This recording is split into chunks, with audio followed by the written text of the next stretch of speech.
The necklace caught the spotlight as Evelyn Harper's grandmother stepped to the podium, regal and unreadable. From the shadows, Harper watched, uninvited and unwanted, her name nowhere in the program. "I stopped funding in gratitude," Evelyn said. "Legacy belongs to those who earn it." Gasps cracked through the ballroom like glass breaking. The applause wasn't just loud, it was final. And Harper, her only grandchild, knew this was her public erasure and Evelyn's final, flawless revenge. All right, before we dive into this crazy story, do me a favor. Subscribe and tell us where you're watching from. The sun was too bright for late October, washing the church lawn in a pale glow that flattened everything into glare. Evelyn squinted behind her tortoiseshell sunglasses, hands folded neatly in front of her navy blue dress. The hem brushed her calves just so, timeless, modest, the kind of thing she'd worn to baptisms and graduations and her late husband's funeral. She stood in the back row of the wedding photo lineup, 2 steps to the left of center, 1 row behind relevance. "Grandma, can you tilt just a bit more? You're in the edge of the light." The photographer didn't wait for her to respond. He simply gestured to a spot between a potted mum and an elderly uncle Evelyn had never met. She adjusted without complaint. In the front row, Harper, her granddaughter, glowed beneath a lace-trimmed veil, lips glossed in a color Evelyn used to call apology pink. Beside her stood Noah, tall and tanned, gripping Harper's hand like he'd just signed a lease on it. The new in-laws, the Chanos, were front and center, Mrs. Chano in ivory silk, Mr. Cho with a cashmere scarf thrown over one shoulder indoors. "Big smiles now," the photographer called. Evelyn smiled, though not big, just enough. Enough to not draw attention, enough to vanish with grace.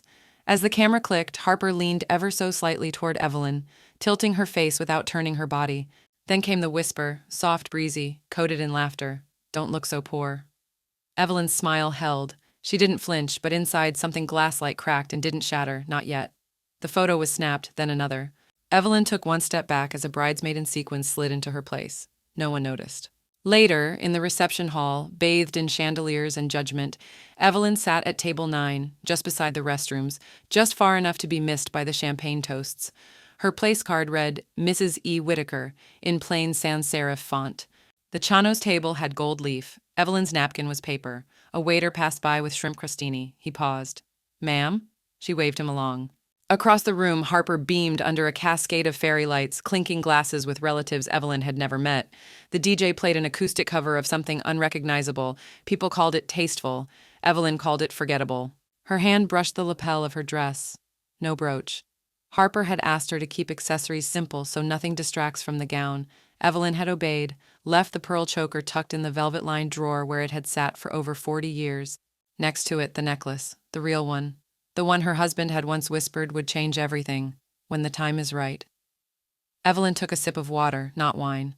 Across the table, an aunt asked politely, "So, how long have you known the bride?" Evelyn blinked. "Since she was 2 weeks old." "Oh," the woman said, embarrassed, looking down at her phone. It wasn't personal, Evelyn knew, just the speed of the modern world, the casual speed at which women like her became invisible. She watched Harper float across the dance floor, now posing with Noah's college friends, laughing with an ease Evelyn had helped build. Not through charm school, but through math tutors, doctor's bills, endless laundry, and one punishing year where Evelyn worked 2 jobs just to cover ballet tuition and braces in the same month. The violinists began their final set. Evelyn excused herself quietly, wrapping her shawl tighter around her shoulders as she stepped out into the chilly evening. She didn't look back at the hall, didn't need to.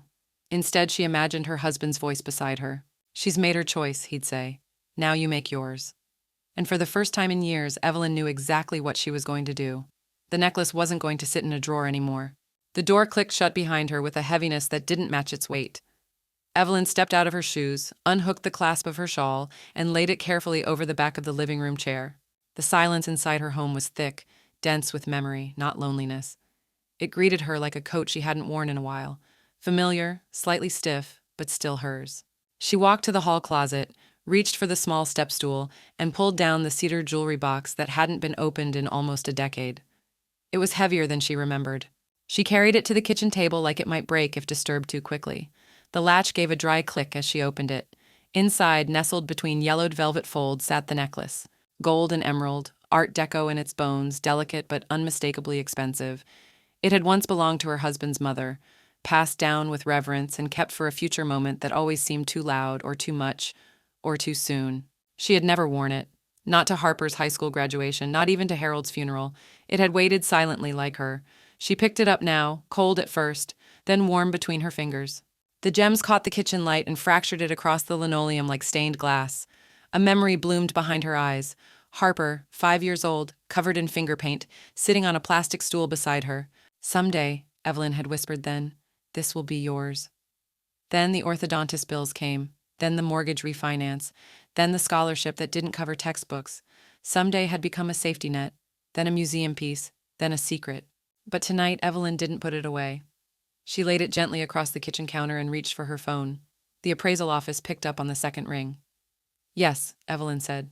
"I'd like to schedule an evaluation." "Personal item?" "Yes, jewelry." The woman on the other end asked her name. "Evelyn Whitaker," she replied. "And no rush, just next available." The next morning, she sat across from her financial advisor, Jim Lyons, clean-shaven, always too chipper for fluorescent lighting. He skimmed her file with practiced care. "So you're reallocating some non-liquid assets into potential open market value?" Evelyn gave a small nod.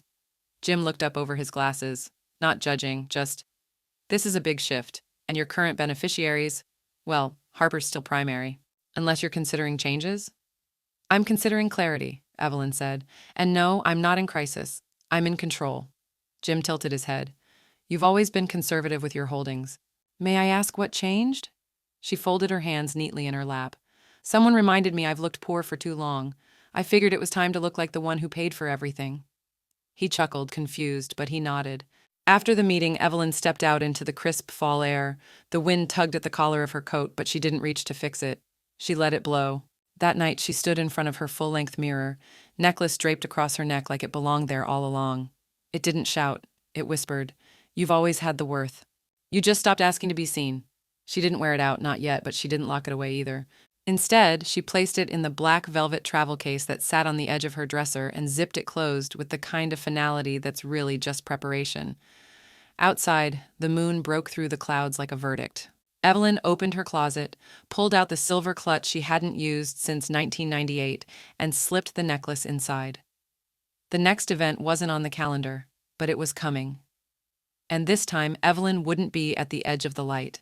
She'd be the reason people turned their heads.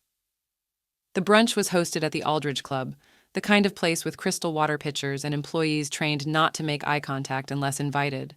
Soft jazz played from hidden speakers. The room smelled faintly of poached pears and polished wood. Evelyn stepped through the doors at exactly 11:58 a.m. She wore a charcoal wrap dress with a structured neckline and low heels. Her hair was up, simple, neat, but it was the necklace that made the room tilt. Gold and green fire sat against her collarbone like it had been forged for the light in that room. It didn't glitter. It ruled. She didn't pause at the entrance. She didn't need to. Conversations hiccuped as she walked past. A woman in a camel hair blazer actually lowered her sunglasses to stare. A man in cufflinks nudged his wife. A waiter nearly collided with a table corner. Evelyn didn't flinch. At the far end of the room, Harper was mid-laugh, champagne flute in hand. The second she saw Evelyn, she stopped cold. The mimosa hit her throat wrong. She coughed into her napkin, blinking hard. Noah reached over, concerned. She waved him off. Evelyn didn't approach her. She simply took her seat, table 3 near the window this time, and unfolded her linen napkin with the kind of quiet assurance that doesn't require permission. Minutes later, Mrs. Chano glided by. "My dear, that necklace," she breathed. "It's exquisite. Where on earth did you find something so refined?" Evelyn looked up with a mild smile. "Oh, it's been with me a long time. Just never found the right occasion." "Stunning," the woman said again. "Absolutely stunning." Evelyn nodded graciously. "Thank you." Soon others followed. Compliments floated across the table like petals. The compliments weren't cloying, they were reverent. No one asked if it was real. They knew. Harper appeared 5 minutes later, smile stretched tight. "Grandma," she said, tone polite but pinched. "Can I talk to you for a second? In private?" Evelyn stood slowly and followed her into the side corridor near the coat room. Harper turned as soon as the door closed behind them. "Where did that even come from? The necklace?" Evelyn asked calmly. "From someone who doesn't need to be reminded what she's worth." Harper's mouth opened, then closed. "I just mean," she tried again, "you said you weren't going to go overboard. I thought we agreed." "No," Evelyn said gently. "You asked, and I complied. This isn't your wedding, it's brunch. I thought I'd accessorize." "It's a distraction." Evelyn stepped closer. "To whom?" Harper blinked as if the light in the room had shifted. Look, I didn't mean anything by it yesterday, she said quickly. I was nervous. Everything had to be perfect. I didn't want anyone to feel out of place. And yet somehow I did, Evelyn said, voice even. The silence pressed in. Somewhere behind the door, cutlery clinked and laughter rose. Evelyn didn't press, she simply let the pause breathe. Harper spoke again, quieter this time. It's beautiful. Yes, Evelyn agreed. Another beat passed. Then Evelyn turned toward the door. I'm going to enjoy the rest of brunch. You should too. It's a lovely room once you stop worrying about who's in the center of it. She didn't wait for a response. As she walked back into the dining room, she felt it. Not power exactly, but weight, presence. Not the kind that demands a microphone, the kind that silences a room without needing to raise its voice. She took her seat. Across the table, someone asked, "Is it antique?" Evelyn smiled. "It's timeless." Harper returned 5 minutes later, her posture stiffer, her smile a little more forced. And though no one said it outright, something in the air had shifted. The brunch no longer belonged to the bride. It belonged to the woman who remembered what it meant to be seen. The pen in Evelyn's hand felt heavier than it should have, not in weight, but in consequence. Her estate attorney, Bernard Klein, leaned forward slightly, peering through frameless glasses as if he might catch hesitation flickering behind her eyes. "You're certain?" he asked. "This is a significant change, Evelyn." They sat in a polished corner office overlooking downtown. Sunlight caught on the glass shelves behind him, glinting off legal plaques and a photo of his golden retriever in a graduation cap. Evelyn nodded once, her expression unreadable. "Yes, I'm certain." Bernard flipped back to the previous page. "The trust adjustment reflects Harper receiving just the tea set. It belonged to my mother. She used it twice a year and never once for company. It's exactly the right kind of inheritance for someone who thinks appearances matter more than intention." Bernard gave a small cough, half discomfort, half acknowledgement. "And the rest? Property, liquid assets, jewelry?" Evelyn folded her hands. "Will go to the Evelyn Whitaker Foundation for Educational Equity Endowment, to be used for women aged 18 to 30, first-generation college students, low-income backgrounds." Bernard tilted his head. "I didn't realize you were setting up a foundation."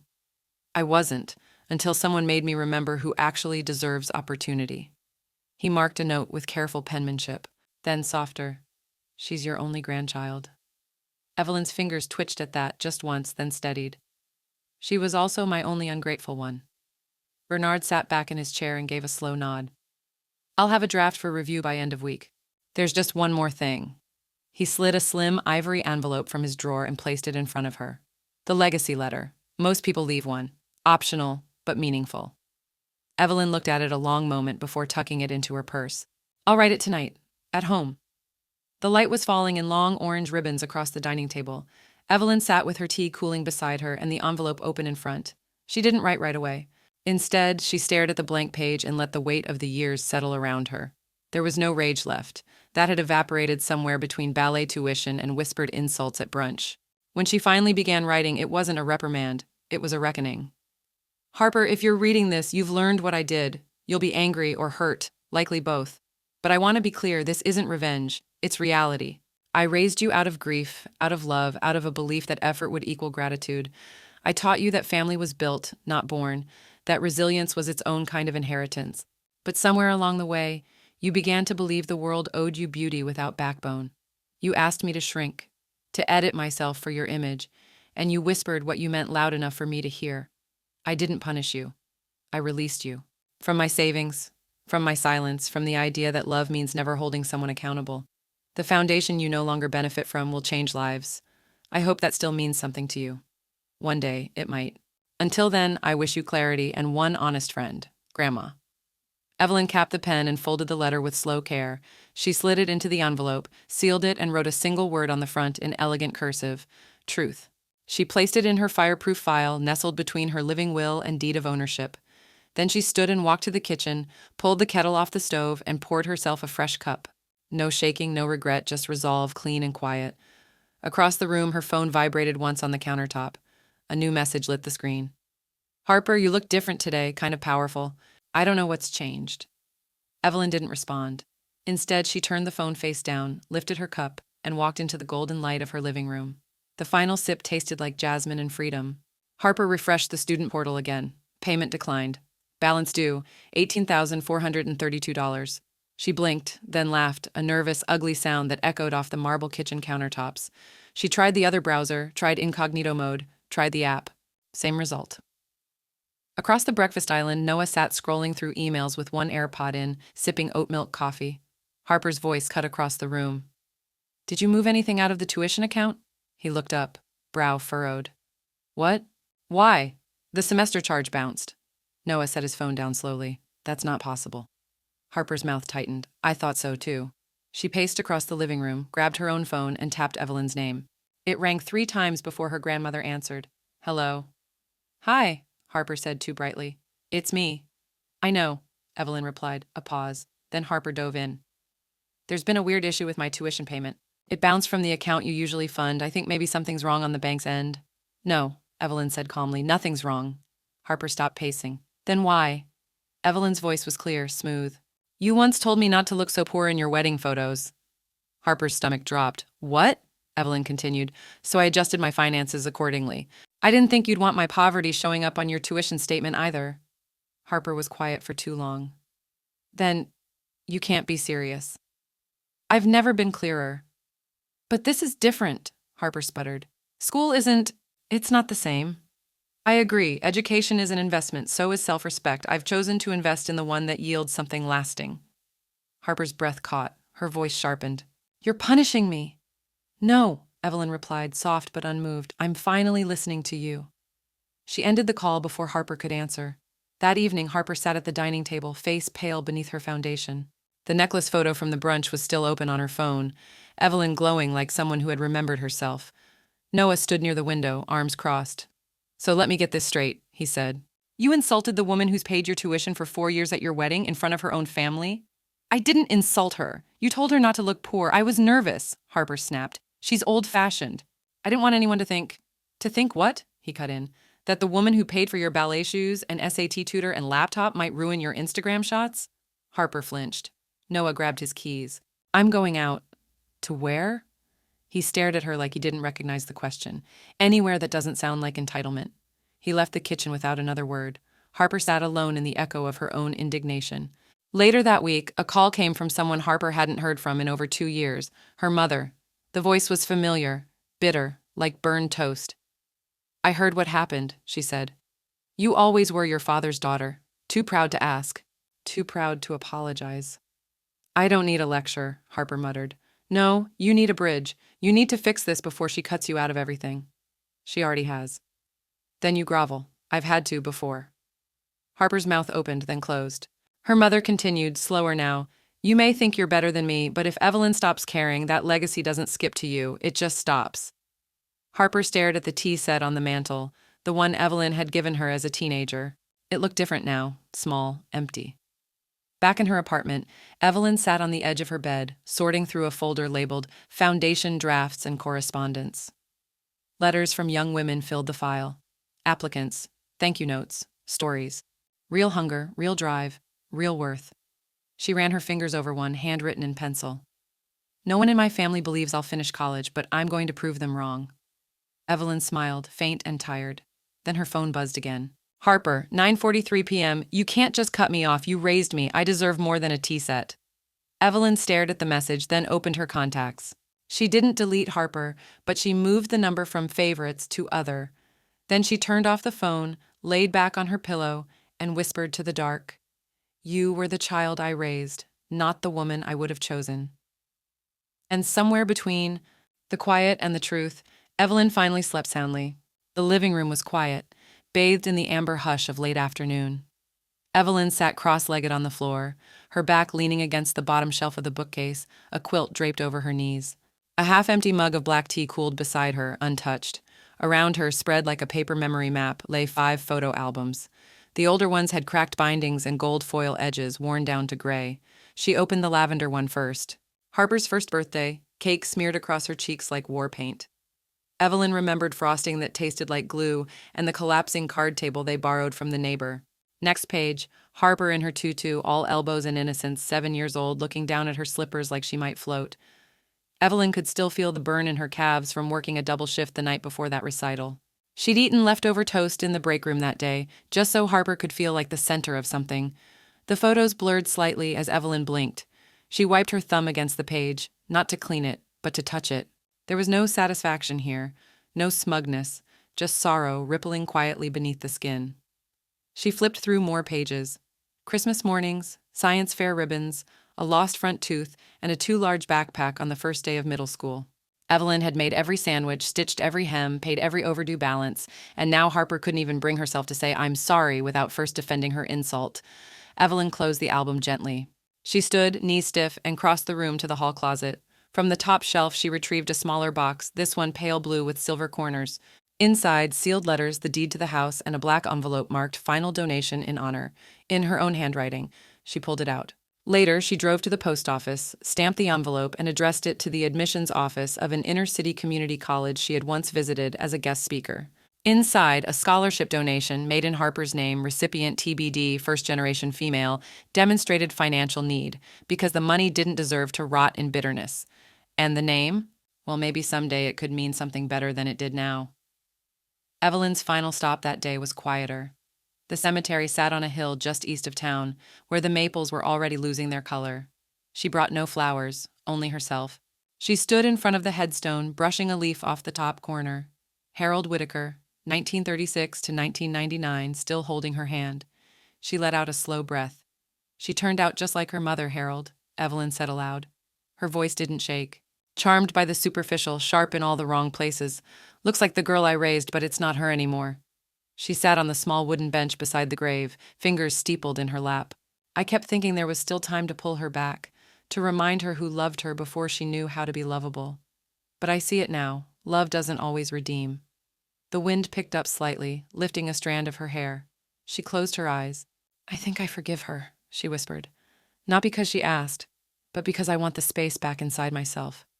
After a long silence, she stood and pressed her palm gently to the top of the headstone.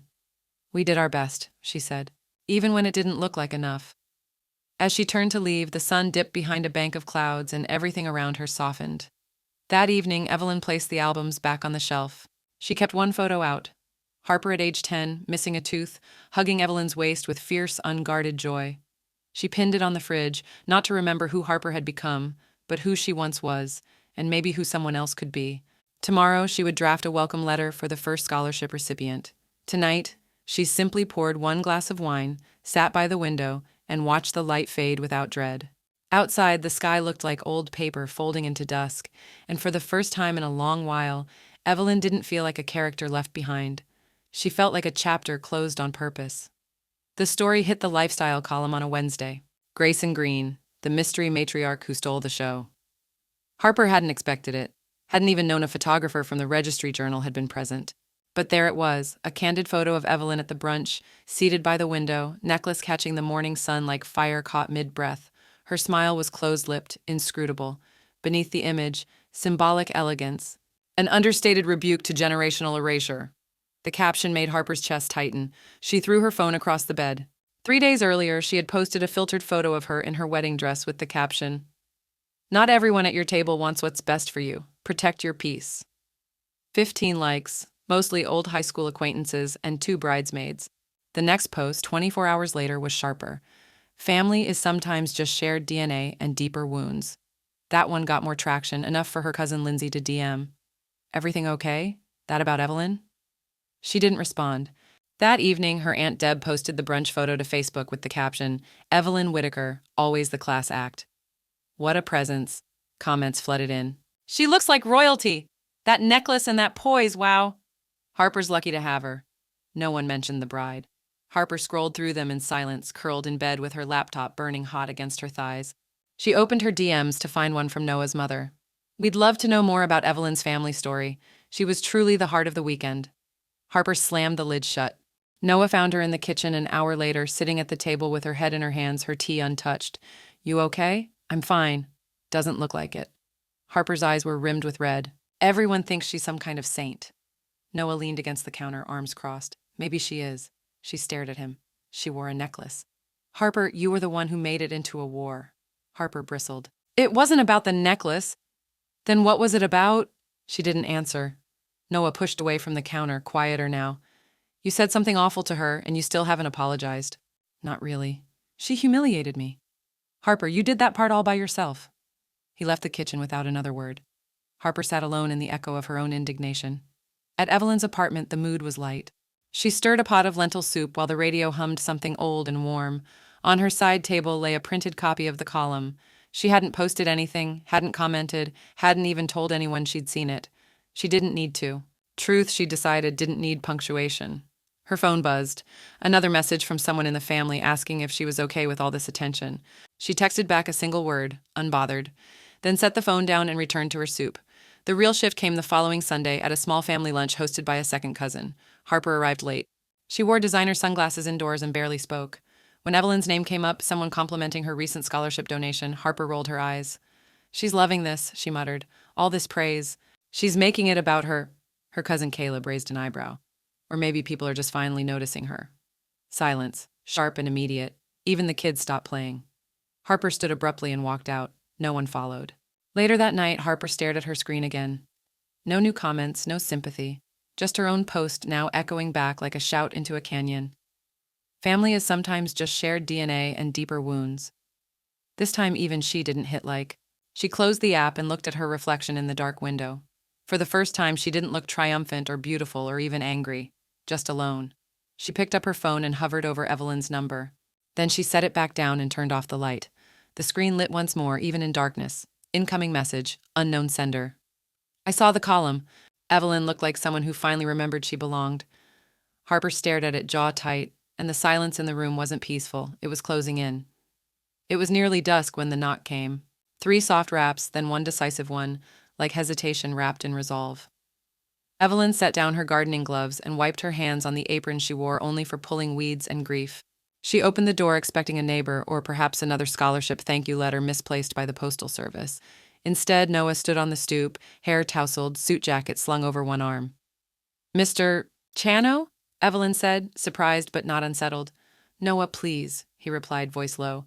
"Do you have a few minutes?" She stepped aside without a word. He followed her into the kitchen, eyes scanning the space like it might reveal something sacred. A pot of stew simmered on the stove, and the necklace was nowhere in sight. Just Evelyn and her quiet. Noah stayed standing. "I didn't come on Harper's behalf." Evelyn tilted her head slightly. "Then whose?" "My own." He let out a breath. "I've watched her unravel. She's cruel when she's scared. You probably knew that before I did." Evelyn poured 2 glasses of water and handed him one. He didn't drink. "She's been saying awful things," he continued, "to family, to me. And when I try to talk to her about it, she just lashes out. She says you abandoned her, that you embarrassed her on purpose." "I wore a necklace," Evelyn said plainly. "She called that war." Noah nodded. "I know, that's why I'm here. I guess I just need to ask, is there anything I can do to fix this? Not for her, for you." Evelyn took a slow sip, then set her glass down. "This was never about just one insult, Noah. It was about erosion. Years of little reminders that my usefulness had an expiration date." He looked down at the floor. "She always said you were the strong one." "I was," Evelyn said, "until she taught me how much strength costs when it's never returned." A silence settled between them, respectful, weighty. "I'm sorry," he said. And for the first time she could tell he meant it, not just for her, but for himself. "I don't need your apology," she said softly, "but I'm glad you brought it anyway." He nodded again, slowly, then turned to leave. When the door clicked shut behind him, Evelyn stood in the hallway a moment longer, unsure if the air had changed or if she had. 2 days later, an envelope appeared in her mailbox. No return address, legal stationery. She opened it slowly, brow furrowing as she scanned the pages. Divorce petition, Harper Whitaker. Chano v. Noah D. Chano, filed, not served, in error. Meant for someone else, an attorney perhaps. But it had found its way to Evelyn's door. She sat on the edge of the couch and reread the names. The pages trembled in her hand, but not from shock. This wasn't vindication. This wasn't pleasure. This was the sound of a final rope snapping from its post. Harper was unraveling. Not because of what Evelyn had done, but because of everything she hadn't learned. The necklace hadn't broken her. The truth had. And now she was losing everything. But not because Evelyn had taken it, because she had never learned how to hold it. Evelyn tucked the petition back into the envelope and slid it into a drawer marked unsent letters. She didn't want it lying around, but she didn't want to forget it either. Later that night, she wrote a single sentence in her journal.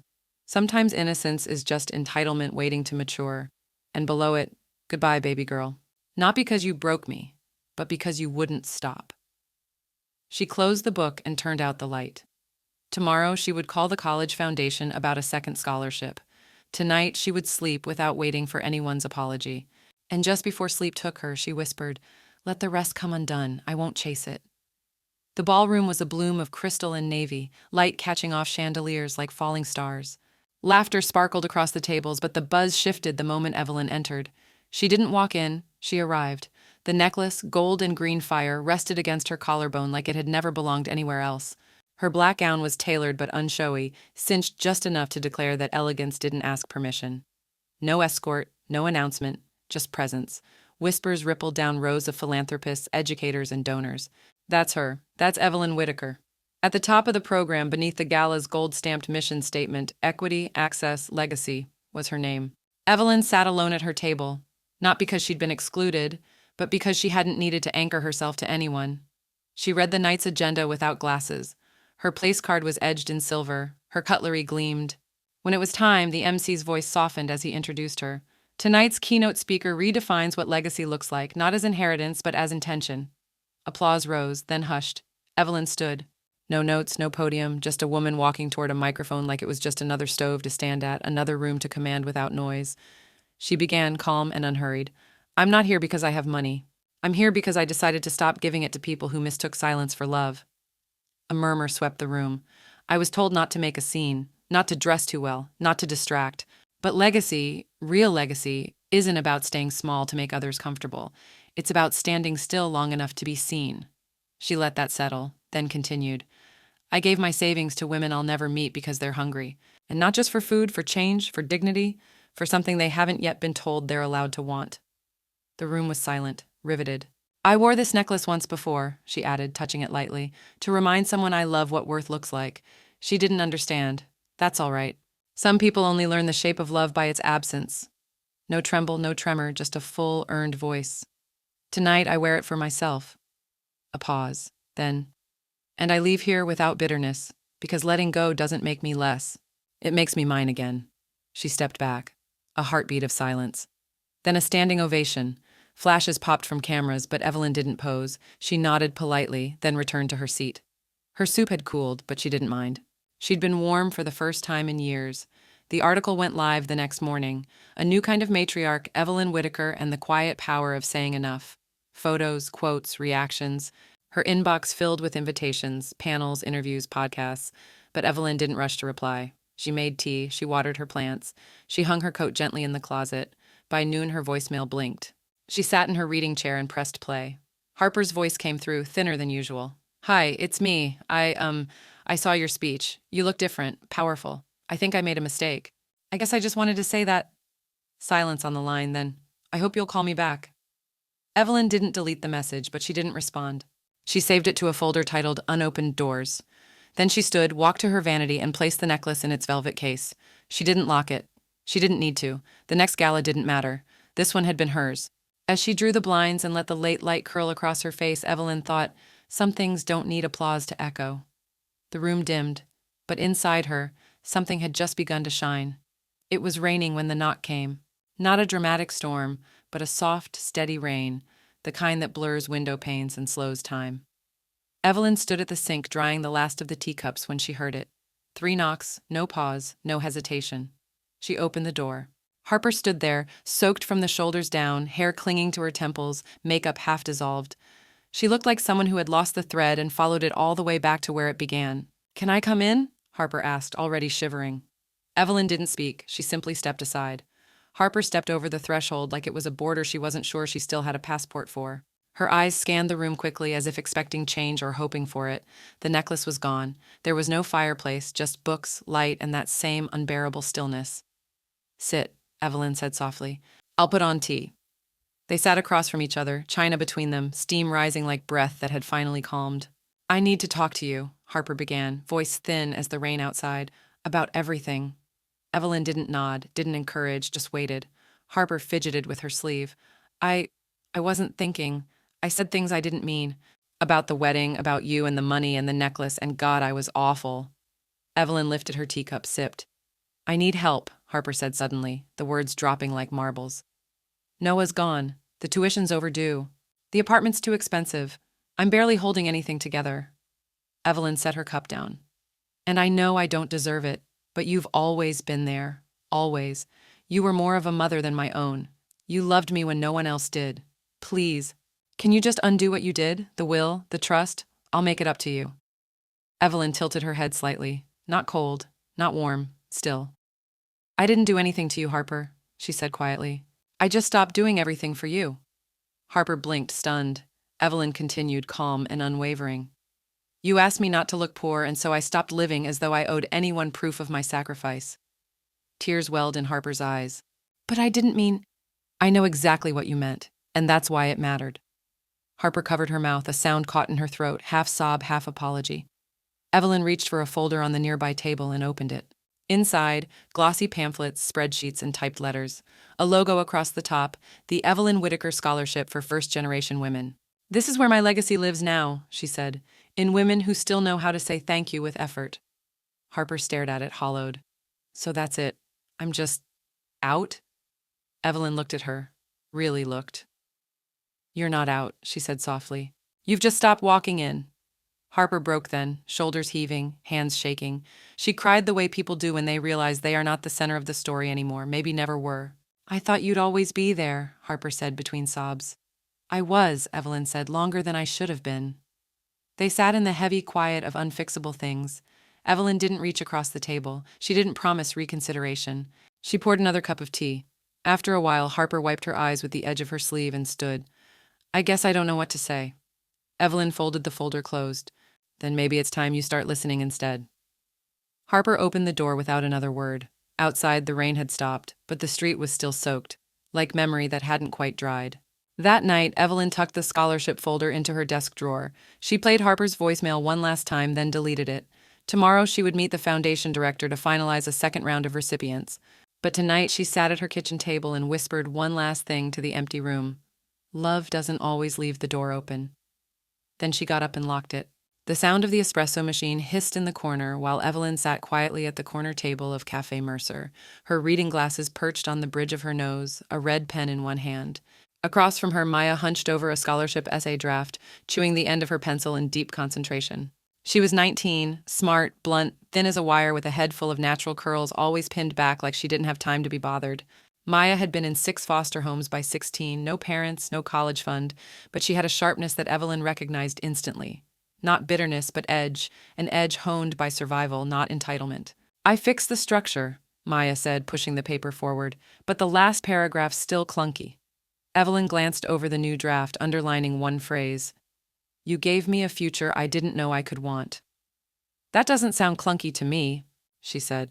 It sounds earned, Maya shrugged, trying to play it cool. You'd know, I guess. Evelyn smiled faintly. I suppose I would. 3 days later, Evelyn sat again in Bernard Klein's office. The same silver-cornered folder open in front of her. The document inside wasn't long, but it was deliberate. Updating the trust again? Bernard asked, surprised. Yes, Evelyn said, her voice crisp. Add a new beneficiary, Maya Renee Foster. Bernard arched a brow. Relation? Evelyn paused, then chosen. He didn't ask more. He simply adjusted the file, typed in the amendment, and slid the pen across the desk. This time Evelyn didn't hesitate. Her signature was firm. The video came 2 days later. Evelyn found it waiting in her inbox, subject line, something for you. She clicked. The camera was shaky, propped on a stack of books. Maya sat in a dorm bed, laundry piled behind her, hoodie 2 sizes too big. Hi, Evelyn, she said, trying not to look directly into the lens. So I know I'm supposed to write a thank you letter or whatever, but I wanted to say it to your face. Even if it's just a screen. A pause. Then, I don't know what you saw in me, honestly. Sometimes I still don't. But when I got that acceptance email and saw what you'd done, I started crying in the middle of a gas station, like ugly crying. The kind that makes strangers worry. She laughed, then her face softened. No one's ever chosen me before. Not like that, not without wanting something. She leaned in closer. You told me I mattered. And not just in a pity way. You gave me roots. A last name to borrow, a reason to walk a little taller. Her voice wavered. You're my real grandma. I don't care about blood. The screen shook as she reached to turn it off. Thank you. I love you. Bye. Evelyn didn't cry immediately. She watched the video twice. Once as a woman, once as a grandmother. And then, finally, the tears came. Not loud, not performative. Just quiet tremors down her cheeks as her hands pressed against her lips. It wasn't loss. It was arrival. The text came just after dinner. Harper, 6:19 p.m. How dare you replace me? You think she'll love you more? You think you can buy loyalty now? Harper, 6:20 p.m. You're pathetic. Don't think I don't know what you're doing. I'm still your family, like it or not. Evelyn read both messages without flinching. She opened her settings, scrolled to Harper's name, and pressed block. It took less than a second. The air in the room shifted. Not relief, release. Later that night, Evelyn replayed Maya's video again, letting the glow of the screen light her face. She paused it at the end, Maya's face frozen mid-laugh, eyes bright, future wide. She took a screenshot and printed it. Then she pinned it next to the photo of 10-year-old Harper on her refrigerator. Not in comparison, but in peace. 2 girls, 2 legacies. One chosen in memory, one chosen in hope. Down the hall, Evelyn's phone buzzed once more. A blocked number. No voicemail. She didn't answer. Instead, she whispered aloud to the quiet house. Love is not a birthright. It's an inheritance you have to keep earning. And as she turned off the lights, the house didn't feel empty. It felt full. The morning was quiet, touched with the soft smell of salt drifting in from somewhere far beyond the cul-de-sac. A moving truck idled in Evelyn's driveway, its engine humming like a lullaby on the edge of something new. Inside the house, sunlight slanted through the living room windows, painting stripes across half-packed boxes and the faded outline of furniture long since moved. The walls looked bare but not abandoned, like they'd been thanked before being released. Evelyn stood by the window, one hand resting lightly on the frame, her breath slow and even. She wasn't nostalgic, not in the way people usually meant it. She didn't ache, she observed. Behind her, 2 movers wrapped her final armchair in thick gray pads. One glanced her way. You sure you want us to take all of it, ma'am? All but one, Evelyn said gently, pointing to a small side table in the corner. On it sat a silver frame, simple, worn, just slightly tilted from years of soft use. Inside it, Harper, age 10, gap-toothed and radiant, arms wrapped around Evelyn's waist like the world had never heard the word betrayal. The mover nodded and left it alone. Evelyn crossed the room and picked up the photo. The glass was smudged with old fingerprints. She wiped it clean with the corner of her sweater. Then she smiled. Not in sorrow, not in longing, in gratitude. Outside, the neighbors gathered one by one. Some stood awkwardly at the foot of her drive. Others came with coffee cups in hand, offering that blend of small-town kindness and quiet envy reserved for people brave enough to start over. Big change, Mrs. Talcott from next door said. Big enough, Evelyn agreed. You'll miss the garden. I'll miss knowing I don't have to tend it anymore. There was a pause, then laughter. Mr. Jenkins helped her carry the last labeled box, Kitchen Keep, to the front step. Where are you headed? Coastal Place, Evelyn said. 2nd floor. No lawn, no attic. Just air and quiet and a walking path near the dunes. He gave a low whistle. Sounds like freedom. It does, she said. Because it is. That afternoon, a white panel van from the local women's shelter arrived. Evelyn stood with the director, a kind-eyed woman named Dana, as movers loaded the last of the furniture. You sure about the whole bedroom set? Dana asked. It's beautiful. I've slept enough nights trying to remember who I used to be, Evelyn replied. Let someone else wake up with a fresh start. Dana squeezed her hand, unsure what to say. Evelyn smiled. It's all right. This isn't about loss. It's about lightness. By sunset, the house echoed. No more rugs, no more clinking dishes, no more history in the corners. Evelyn took one final walk through. She paused at the doorway to the room that had once been Harper's, back when ballet slippers hung from drawer knobs and posters of stargazing charts covered the walls. Now, just hardwood, dust catching golden light. She didn't cry. She touched the frame with her fingertips once. Then she turned off the light. The coastal apartment was smaller, yes, but it was also quieter in the right ways. Her framed photo of Harper went on the narrow bookshelf beside her reading chair. Maya's printed screenshot went just below it. 2 timelines, 1 truth. She'd loved fully and she'd let go properly. That night, with only half the boxes unpacked, Evelyn made a cup of mint tea, stepped out onto her small balcony, and watched the waves in the distance shift against moonlight. No noise, no messages, just the hum of her own choosing. She raised her mug in a small, silent toast to no one in particular, and in that still moment, Evelyn didn't miss the house. She missed nothing. She had brought everything that mattered with her and left the rest behind. On purpose. Back inside, her phone buzzed once, a new name on the screen. Maya, 7:41 p.m. I aced my first midterm. You're the first person I wanted to tell. Evelyn smiled. She typed 1 sentence in return. Evelyn. That's the beginning of everything, sweetheart. Then she set the phone aside and let the night settle around her. Not empty, just new. The envelope was thick, handwritten, and edged in a shade of cream Evelyn recognized from Harper's old stationery. No return address, no decorative flourish, just her name centered in pen she knew wasn't cheap because Harper had always believed quality paper could soften what was written on it. Evelyn didn't open it right away. She placed it on the kitchen counter beside a bowl of clementines and her newest gardening book. She made tea. She fed the cat next door who'd started visiting uninvited. She watered the 2 pots of rosemary on the windowsill. Then finally she peeled the seal back with the edge of a butter knife and slid the pages out. 4 of them, written in Harper's familiar curving script. The first paragraph began with an apology, overpolished but sincere in its effort. The second unraveled.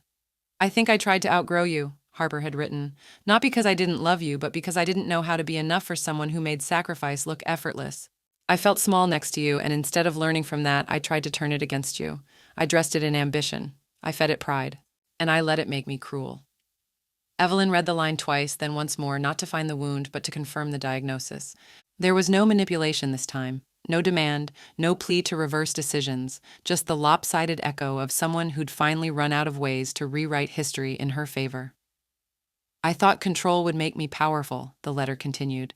"But I confused silence with superiority. I see that now. I don't know if it's too late to matter, but I needed you to know I remember who you were to me. I remember who I used to be around you." Evelyn reached the end. The signature was shaky. No demands, no threats, no revisions to the will requested, just, "Love you still, maybe always, Harper." She folded the letter back along its original creases, sat in the quiet, let the weight of it settle. Not as guilt, not as grief, as recognition. She didn't cry, not because she felt nothing, but because she no longer needed release. Instead, she walked to her desk, opened the bottom drawer, and slid the letter into a folder labeled Past. Not family, not regrets, just what it was. Then she pulled out a blank card from the same drawer, white, simple, no gilded edge. She wrote with a fountain pen she used for clean boundaries and final truths. "Harper, thank you for finally saying it. I still wish you well. E." She didn't add love. She didn't add grandma. She sealed it with tape, not wax. At the post office, she handed it over to the clerk without ceremony. When the woman at the counter asked, "Do you need a receipt?" Evelyn smiled faintly. "No," she said. "I just needed to let it go." That night, she didn't mention the letter to Maya during their call. They talked about coursework and deadlines, and a boy in Maya's sociology class who'd started showing up early just to share her bench. "I think he's pretending to like Nietzsche," Maya laughed. "It's kind of sweet." Evelyn laughed too, real and brief and surprised by its own lightness. After the call, she poured herself a small glass of wine and stood by the open balcony door, letting the coastal air roll over her shoulders. She didn't wonder whether Harper would write again. She didn't need closure. She'd already built the life that came after it. Still, before bed, she did something unexpected. She lit a small candle, the kind Harper used to pick out for her on Mother's Day, back when the love had been untested and uncomplicated. The scent was linen and lemon, clean, sharp, honest. And for the first time in a long while, Evelyn said it aloud, not into the phone, not to a room, but to the woman she'd once raised, "May you grow better than you were." Then she blew out the flame and didn't look back. The banquet hall smelled faintly of gardenias and fresh linen, the kind of scent chosen by people who curated not just events, but the memory of them. Round tables were draped in ivory, gold place cards set with precision. On each chair, a folded brochure with the words, "The Evelyn Whitaker Scholarship for First-Generation Women Annual Recognition Gala." Soft jazz played from an unseen quartet. Laughter floated in clumps, nervous energy, first-time gowns, borrowed heels, young women in blazers too stiff and hearts too wide. At the front of the room, beneath a suspended arrangement of white roses, Maya stood behind the microphone in a pale blue jumpsuit, her curls pulled back but rebelliously loose around her ears. "I wasn't supposed to be here," Maya began, voice steady but filled with quiet fire. "Statistically, I shouldn't have made it to college, definitely not to this stage." Laughter rippled gently. "But someone chose to see me before I looked the part. Someone believed in the chapters I hadn't written yet. That someone is Evelyn Whitaker." Applause, strong, earnest. Maya turned, hand outstretched, and Evelyn rose from her seat at table 2. Not fast, not hesitant, just deliberate. She wore a navy silk dress and a brooch in place of the necklace. Her hair was pulled into a low twist and her expression was composed yet tender. As she stepped up to the podium, her eyes scanned the room instinctively, out of habit, not expectation. And then she saw her, Harper, near the back, partially hidden behind a pillar, wearing black, no expression, just there. Evelyn did not pause. She did not nod. She did not break. She simply returned her gaze to Maya. "Thank you for that," Evelyn said into the mic, the applause fading. "But I don't stand here because I gave anything. I stand here because I finally stopped giving it to the wrong people." A stir moved through the room, not scandalous, not cruel, just real, clear. I used to believe legacy was what you left behind, in bloodlines and heirlooms, but I've learned it's what you build, in courage and consequence. She looked across the audience, not past Harper, but through her. I gave this scholarship a name because names matter. But I gave it a soul because women like Maya are more than data points. They're possibility. They are the people we should have been protecting all along. No script, no dramatics, just steady surgical truth. When people ask me what made me start a foundation, I tell them it wasn't anger. It was clarity. I just finally realized where I could plant something that might actually grow. A pause. A beat of breath. So here's what I'll leave behind. Not silver, not china, not debt disguised as tradition, but women with dreams, with drive, and with one person in their corner who never asked them to shrink first. The audience rose to its feet again, louder this time. Not just out of respect, out of recognition. Evelyn stepped back. Maya hugged her once tightly, and Evelyn allowed it. Her eyes glistened, not with tears, but with light. As she returned to her seat, Evelyn didn't look back at the corner Harper stood in. Because this time she didn't need to measure whether the past approved. She was too busy honoring what came next. Outside, after the event, Evelyn stood beneath a street lamp, coat over one arm, the night warm for spring. A voice behind her, tentative. "You saw me in there, didn't you?" Evelyn didn't turn. "I saw everything I needed," she said. Then she stepped into her waiting car. And for the first time in Harper's adult life, she realized there were goodbyes you never got to answer, only to witness and live with. The ocean outside Evelyn's apartment breathed steadily against the shore, a sound so rhythmic it felt like memory itself, persistent, gentle, impossible to outrun. She stepped out of her heels first, the navy dress pulled across the floor of her bedroom like quiet dignity set down for the night. She reached for the necklace last, fingers brushing over each green gold stone like keys on an old piano. Then she unfastened it. No ceremony, no farewell. Just a final, silent acknowledgement. She walked it across the room and opened a velvet-lined box that hadn't been touched in weeks. Inside, the original tag, the appraisal receipt, a folded square of linen from the day of the wedding. She placed the necklace in its cradle, smoothing it flat with her thumb. Then she closed the lid. Not locked, just done. In the corner of her bedroom sat a small desk with a leather-bound journal. She opened it to the last page, uncapped her pen, and let the words find her. It wasn't about money, it was about memory, and how quickly people spend it when they think you have more to give. She paused, then added beneath it, "Let this be the last time I write about her." She closed the journal gently, as if not to wake anything still asleep inside her. Later, wrapped in her shawl, Evelyn stood at the open balcony door, tea in hand, the sky shifting from lavender to flame. The ocean sparkled like it had something to say, but wasn't in a hurry to be heard. For the first time in her life, she didn't wish she had someone to call, not even to share the moment, just to witness it. And then 3 knocks at the door, not rushed, not panicked, just sure. She opened it. Maya stood there in sandals and a college sweatshirt, holding a takeout bag and a book. "Didn't want to eat alone," she said. "Thought maybe you didn't either." Evelyn stepped aside without hesitation. They ate on the couch, barefoot and quiet, the book unopened on the table beside them. After dinner, Maya curled her legs beneath her and stared out the window. "You ever wish you could go back?" she asked, voice low. Evelyn shook her head once. "No, but I used to wish someone else would." Maya looked at her. "You mean Harper?" "I mean all the versions of her I raised." Silence stretched between them, but not uncomfortably. "I think that's over now," Evelyn added. "Because of tonight?" "No," Evelyn said softly. "Because of now." When the dishes were washed and Maya had gone, hugging her once, longer than necessary but not longer than welcome, Evelyn returned to the window. The sky had gone deep navy. The horizon swallowed the last trace of sun, but the ocean kept shimmering as if it didn't notice the light was gone. She pressed her hand to the glass, not for warmth, just to feel the present push back. Then she walked to her bedroom, opened her drawer, and pulled out a single photo. Harper, age 10, mid-laugh, hair frizzy from ocean wind. Evelyn looked at it for a long time. "I release you," she whispered. "Not to a ghost, not to grief, but to peace." Then she placed the photo in a box marked early years, slid it onto the highest shelf of the closet, and turned out the light. Before bed, she stood at the mirror in her nightgown and ran a comb through her hair, face still flushed from the long evening. She met her own eyes and gave the faintest, realest smile. "I didn't need to look rich," she said aloud. "I just needed to feel full." The wind pressed against the window like a promise. She turned off the lamp, and the room filled not with silence, but with stillness that chose her.